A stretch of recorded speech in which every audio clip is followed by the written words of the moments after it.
Hi అండి, welcome to యషిరస్ cuisine. ఈరోజు కట్టు పొంగల్ని ఇంట్లోనే మనం టేస్టీగా ఈజీగా ఎలా ప్రిపేర్ చేసుకోవాలో చేసి చూపిస్తానండి. మనకి మార్నింగ్ బ్రేక్ఫాస్ట్లో కానీ లంచ్ బాక్సెస్ కానీ చాలా క్విక్గా మనం ప్రిపేర్ చేసుకోవచ్చు. దాన్ని ఎలా ప్రిపేర్ చేయాలో ఇప్పుడు చేసి చూపిస్తాను. దానికోసం ముందుగా స్టవ్ వెలిగించి ఒక ప్యాన్ పెట్టుకొని 1 కప్పు పెసరపప్పుని వేసుకోవాలండి. పెసరపప్పుని లో ఫ్లేమ్లోనే దోరగా వేయించుకోవాలండి. బాగా రంగు మారేంత వరకు కూడా వేయించుకోవాలి. అలాగే 1 కప్పు బియ్యం కూడా తీసుకోవాలండి. ఏ కప్పుతో పెసరపప్పు తీసుకుంటున్నామో అదే కప్పుతో బియ్యాన్ని కూడా తీసుకొని నీట్గా శుభ్రం చేసి ఒక పక్కన పెట్టేసుకోవాలి. ఇలా పెసరపప్పు అనేది ఇలా రంగు మారి మంచి సువాసన వచ్చేదాకా వేయించుకుంటే సరిపోతుందండి.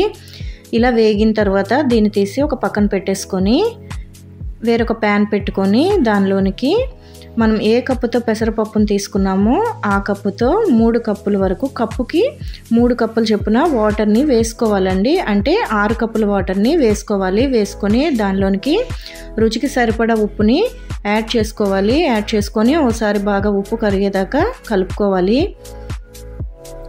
ఇలా కలుపుకున్న తర్వాత వాటర్ అనేది బాగా బాయిల్ అవ్వాలండి. ఇలా బాయిల్ అయిన వాటర్లో క్లీన్ చేసి పెట్టుకున్న రైస్ని అలాగే వేయించి పెట్టుకున్న పెసరపప్పును కూడా వేసుకొని అంతా ఒకసారి కలిసేలాగా కలుపుకోవాలి.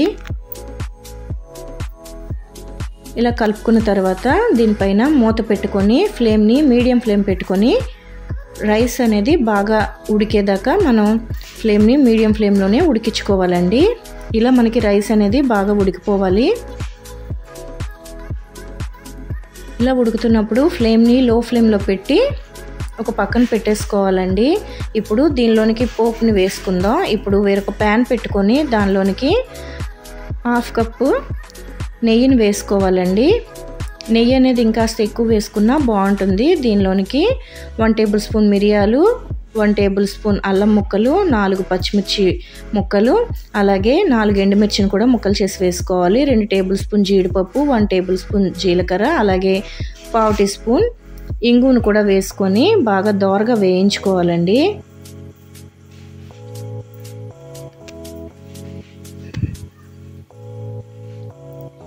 ఇలా మనకి జీడిపప్పు ఎర్రగా వేగితే సరిపోతుంది. ఇప్పుడు దీనిలోనికి 1 గుప్పెడు కరివేపాకును కూడా వేసుకోవాలి. కరివేపాకును కూడా కాస్త వేగిన తర్వాత స్టవ్ ఆఫ్ చేసి ఈ పోపుని ఉడికించుకుంటున్న రైస్లోనికి వేసుకోవాలి. ఇలా వేసుకున్న తర్వాత మొత్తం పోపు అంతా కూడా కలిసేలాగా మొత్తం కలుపుకోవాలండి ఒకసారి. ఇంతే అండి, పొంగల్ చాలా టేస్టీగా ఉంటుంది. అలాగే చాలా ఈజీగా కూడా క్విక్గా మనం ప్రిపేర్ చేసుకోవచ్చు. నెయ్యి అనేది మీకు ఇష్టమైతే ఇంకాస్త ఎక్కువగా వేసుకున్న టేస్ట్ అనేది చాలా బాగుంటుంది.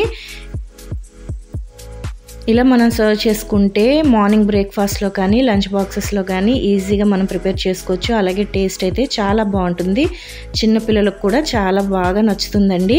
మీరు కూడా ఒకసారి ఈ పద్ధతిలో పొంగల్ని తయారు చేసుకోండి, మీకు కూడా డెఫినెట్గా నచ్చుతుంది.